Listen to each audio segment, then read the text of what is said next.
안녕하세요. 매일 새로운 사연을 전하는 읽어주는 사연 라디오입니다. 구독과 좋아요, 많은 공유 부탁드립니다. 오늘의 사연 시작하겠습니다. 안녕하세요. 올 가을에 결혼을 앞두고 있던 20대 후반의 여성입니다. 이제 파혼했으니 얘랑은커녕 남자친구도 아니고 사실 확 마음 같아선 그 XX라고 부르고 싶은데 그래도 편의상 일단은 남자친구라고 칭하겠습니다. 제가 오늘 이렇게 제 이야기를 하게 된 건 그 남자친구라는 작자가 보낸 문자 한 통에 애써 잊으려고 했던 지난 일들이 갑자기 주마등처럼 스쳐 지나갔거든요. 그러면서 갑자기 우라가 치밀고 열이 확 오르는 게 어디에라도 털어놓지 않으면 안 되겠대요. 그래서 이렇게 제 이야기를 한번 해보려고 하니 가벼운 마음으로 들어주시면 감사하겠습니다. 남자친구하고는 좋은 오빠 동생으로 지내다가 2년 전 연인 사이로 발전하게 되었어요. 사실 7살이란 나이 차이가 마음에 걸렸는데 가까운 친구가 동갑내기 연인하고 연애하며 지지고 볶고 싸우는 꼴을 보고 있으니 차라리 나이 차이가 나는 남자를 만나면 저를 좀 이해해주고 품어주지 않을까 하는 생각을 갖게 되었거든요. 그리고 남자친구는 사실 예전부터 줄곧 저에게 좋아한다고 들이대던 상황이었으니 제가 마음을 바꿔먹기가 무섭게 바로 연애를 시작하게 되었죠. 연애를 시작하고 얼마 지나지 않았을 때부터 남자친구는 저희 부모님을 뵙고 싶어 했어요. 제가 저희 부모님하고 사이가 워낙 좋다 보니 자기도 저희 부모님한테 하루빨리 눈도장을 찍고 소위 사윗감으로 인정받아 한가족처럼 어울리고 싶다면서요. 그런데 제가 저희 부모님을 빨리 보여드리지 않았더니 그때부턴 일방적으로 선물 공세를 시작하더라고요. 어른들한테 좋다는 값비싼 과일에 소고기에 영양제에 그리고 말이 나왔으니 말이지만 제 주변 친구들은 제가 이런 이야기를 할 때면 저더러 남자친구가 돈이 많은가 보다 너 진짜 좋은 남자 만났다. 부러워들 하대요.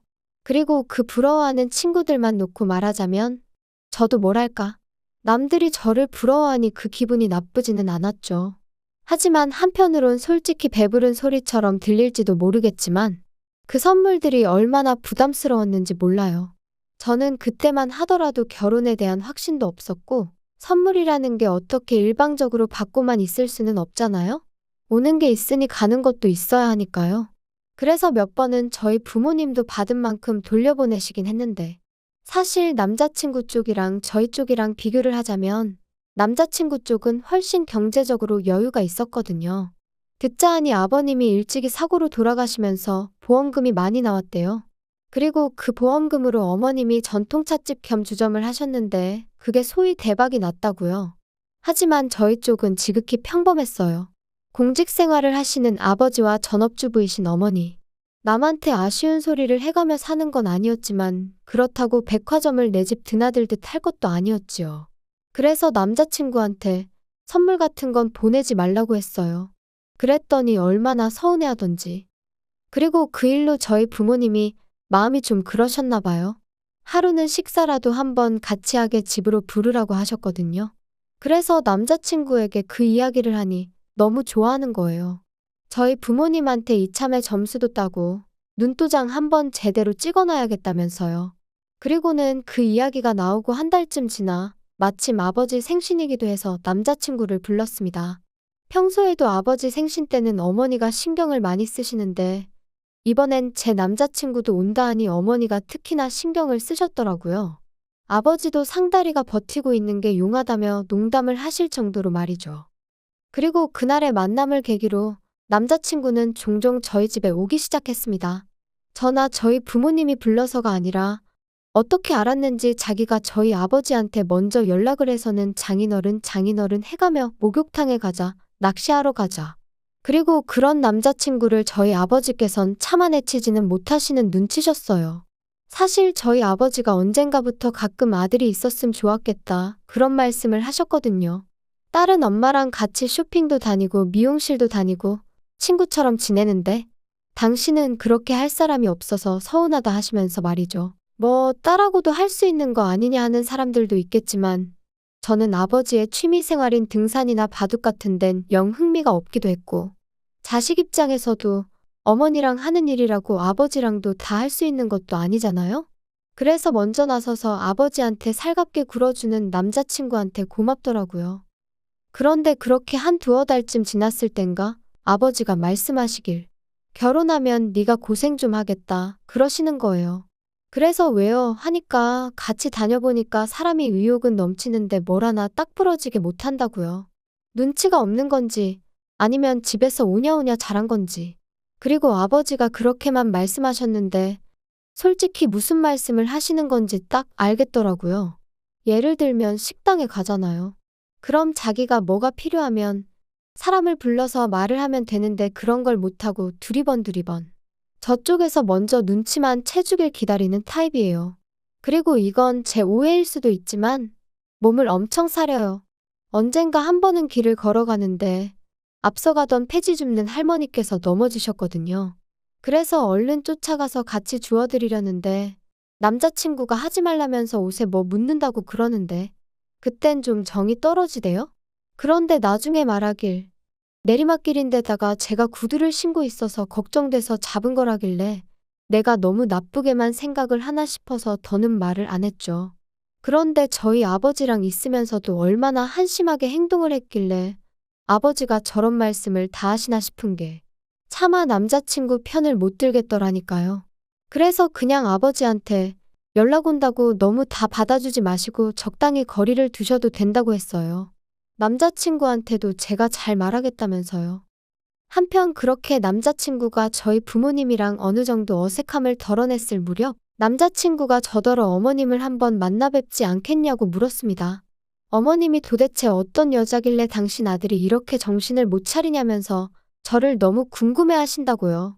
그래서 제가 남자친구에게 우리가 정식으로 결혼 이야기가 오간 건 아니라서 내가 좀 불편할 것 같다 했더니 이제 와서 그렇게 말하면 자기가 너무 서운하다면서 자기는 이제껏 저희 부모님을 당연히 장인 장모님으로 여겼다나 어쨌다나. 그런데 저는 몇 번이나 남자친구더러 저희 아버지한테 장인어른이라 하지 말고 그냥 아버님이라고 하라고도 했었고 나름대로 선을 긋는다고 긋긴 했는데 그래도 서운해하는 남자친구 입장이 아예 이해 못할 것도 아니라서 알겠다고 그럼 한번 자리를 만들어 보라 했습니다. 그리고 이런 대화가 오가고 일주일이나 지났나?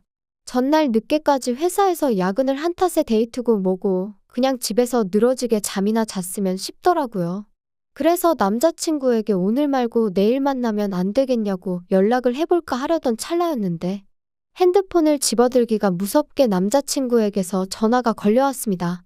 저도 모르게 정말 한숨이 푹 나왔지만 남자친구가 무슨 잘못이라고 거기다 짜증을 낼 순 없잖아요. 그래서 평소와 다름없이 전화를 받았지요. 그런데 남자친구의 목소리는 무척이나 다급했습니다. 어머님 가게에서 일하는 직원이 연락도 없이 관뒀다며 지금 어머님이 화가 머리끝까지 나셨다나요? 그래서 제가 자기야, 그럼 오늘은 데이트 신경 쓰지 말고 가서 어머님 좀 도와드려. 그럼 자기는 나? 나도 사실 어제 늦게까지 야근해서 오늘은 좀 쉬고 싶었어. 그러니까 나 걱정하지 말고 얼른 가봐. 그랬구나. 알겠어. 목소리가 왜 그래? 아니 좀 서운하다. 만약에 반대 상황이었으면 나는 먼저 내가 도와줄 거 있냐고 물어봤을 것 같거든. 아, 그런가? 근데 내가 뭘 도와줄 수가 있나? 도와줄 수 있지. 그러지 말고 오늘 나랑 같이 어머니 도와드리러 가지 않을래? 그래, 그럼 뭐. 알겠어. 솔직히 황당한 마음이 컸고 귀찮은 마음도 들었어요. 전통찻집이고 주점이고 가본 적도 없고 가서 제가 뭘 할 수 있을까 도무지 모르겠었거든요. 하지만 그간 남자친구도 나름대로 저희 아버지한테 잘하려고 했었잖아요. 그러니 저도 뭐 시쳇말로 받았으니 돌려줘야지라는 마음이었죠. 찻집에 도착하니 오후 2시 어머님한테 인사를 드렸는데 어머님의 첫마디는 오느라 수고했다. 너까지 오게 해서 미안하다가 아닌 왜 이렇게 늦게 왔냐며 거기 멀뚱하니 서 있지 말고 빨리빨리 움직여 였습니다.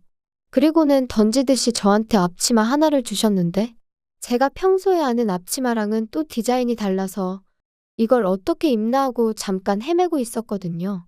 그랬더니 확 낚아채 가시면서 이런 것도 못하니? 그러시는데 정신이 하나도 없는 거예요. 그리고 그때부터 주문 들어오면 하나씩 다 서빙을 해야 되는데 그나마도 또 자식의 손님들이 연세가 있으시다 보니 매번 무릎 꿇고 한 잔씩 올려드려야 되는 그뿐인가요? 정말 열받았던 건 전통차다 보니까 같이 드시라고 한과를 내드리더라고요. 근데 한과를 꺼내다 보니까 한 봉지는 유통기한이 일주일이나 지나 있었죠. 그래서 제가 그거 말고 세 봉지를 뜯어서 손님들한테 내갔거든요. 그랬더니 어머님이 제 등짝을 때리시면서 일주일 지난 거 먹어도 여지껏 탈났다는 사람 하나 없었다면서 네 멋대로 하지 말라고 소리를 치시대요. 그런데 제가 이런 수모를 겪는 동안 남자친구는 내내 카운터에 서 있기만 했어요.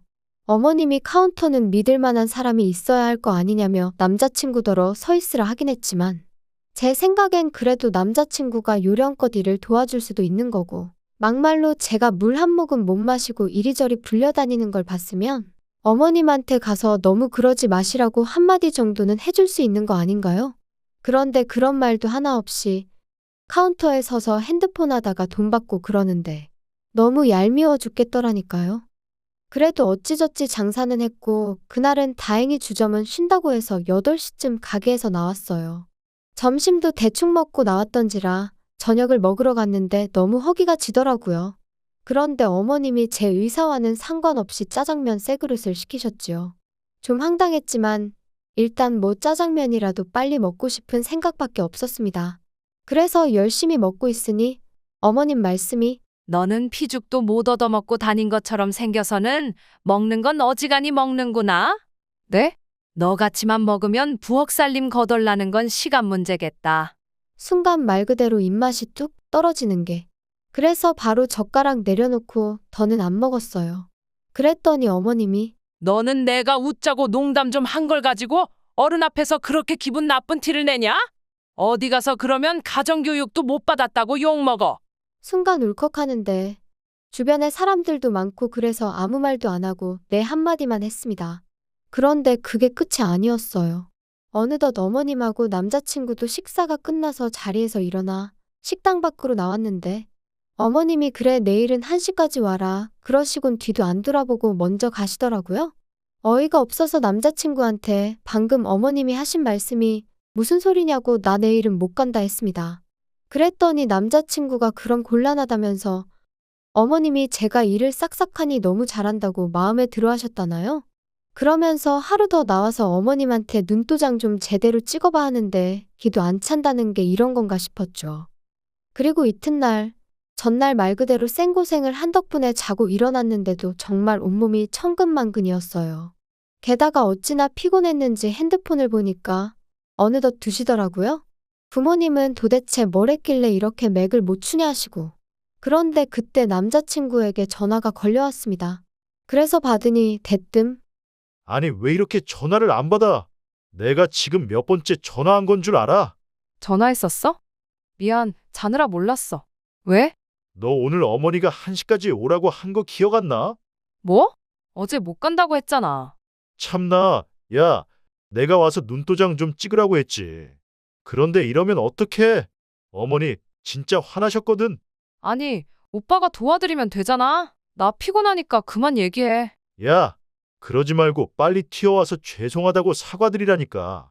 가뜩이나 전날 개고생을 하고 수고했다 고생했다 고맙다 말 한마디 듣지도 못했는데 눈 뜨자마자 욕을 먹으니 저도 평소에 저답지 않게 말이 막 나가더라고요. 그래서 이후로는 남자친구한테 전화가 걸려오건 말건 핸드폰 무음으로 놓고 제 할 일 하면서 하루를 보냈습니다. 그리고 어느덧 저녁 식사를 마치고 방에 들어와 쉬고 있을 때였어요. 아버지께서 전화 좀 받아보라며 제 방으로 당신 핸드폰을 들고 오셨는데 맙소사 남자친구였지요. 미친 거 아니야? 내가 안 받으면 안 받는 줄 알면 되지. 왜 우리 아빠한테 전화를 해? 네가 먼저 내 전화를 피하니까 이러지. 나 너네 집 앞이야. 진짜 이 인간이 미쳤구나. 아직도 뭐가 문제인지 깨닫지를 못했구나 생각하니 진짜 울분이 솟구쳤어요. 그래서 한마디 따끔하게 해줄 생각으로 나가니 남자친구는 혼자가 아니었습니다. 어머님도 계셨거든요. 야, 너는 내 말이 웃음니? 네? 갑자기 그게 무슨 말씀이신지. 내가 너 오늘 1시까지 오라고 했어? 안 했어? 오빠한테 못 간다고 했어요. 오빠가 말씀 안 드리던가요. 야, 너 내 아들 핑계 대지 마. 내가 나오라고 했으면 그냥 나오는 거야. 무슨 말씀을 하시는 거예요? 제가 어머님 가게에서 일하는 사람도 아니고 왜 어머님이 나오랜다고 나오고 그래야 되나요? 말이 나왔으니 말이지만 어제도 좋아서 간 거 아니에요. 남자친구가 부탁을 하니 나간 거지. 한마디로 호의로 나간 거지. 어머님이 이래라 저래라 하실 게 아니라고요. 아주 되바라졌네 이제 보니까. 너 가정교육을 어떻게 받았길래 이러니? 가정교육이요? 그러는 어머님은 가정교육을 어떻게 받고 잘하셨길래 저한테 이러세요? 야, 너 미쳤어? 너 지금 말하는 게 그게 뭐야? 엄마 잠깐 차에 계세요. 제가 알아듣게 따끔하게 이야기할게요. 잠시만요. 저 어제 일한 거 돈 주세요. 야, 내가 너 가르치면서 일하느라 2배는 힘들었어. 돈은 무슨? 그러자 남자친구가 어머님을 잡아 끌어 차에 태웠고 저는 지금 이 상황을 어떻게 해야 하나 분해서 심장이 터질 것 같더라고요. 그리고 남자친구가 또다시 저더러 야, 너 진짜 왜 이래? 너 나랑 결혼 안 할 거야? 결혼 같은 소리 하네. 안 해. 저런 어머님하고 한 가족이 된다고 상상만 해도 소름이 끼친다. 말이 심한 거 아니야? 너 이거 다 신부 수업이라고 생각하면 못 견딜 것도 아니야. 막말로 어머니 돌아가시고 나면 이거 다 우리 재산 되는 건데. 우리 재산? 일은 나만 죽어라 하고 재산은 다 오빠가 갖는 거겠지. 하나를 보면 열을 안 댔어. 어제 일해보니까 오빠랑 결혼하면 내 앞날이 얼마나 시궁창 같을지 불보듯 뻔하더라. 안 해. 결혼이고 뭐고 안 할 거니까 다시는 연락도 하지 말고 찾아오지 마. 하지만 이튿날 남자친구는 제가 전화를 받지 않으니 또다시 저희 아버지에게 전화를 걸었던 모양이에요. 하지만 저희 아버지는 이미 제가 상황을 말씀드려 제가 남자친구랑 헤어졌다는 사실을 알고 계셨기에 그런 남자친구에게 더는 제가 원하지 않으니 이런 식으로 연락하지 말라고 하셨답니다. 제가 있었으니 너와 나의 관계가 있었던 거지. 제가 없으면 우린 남남인 거다 하시면서 실제로 두 사람의 통화도 제가 들어봤는데 아버지께서 다정하지만 단호하게 딱 잘라 말씀하셨더라고요.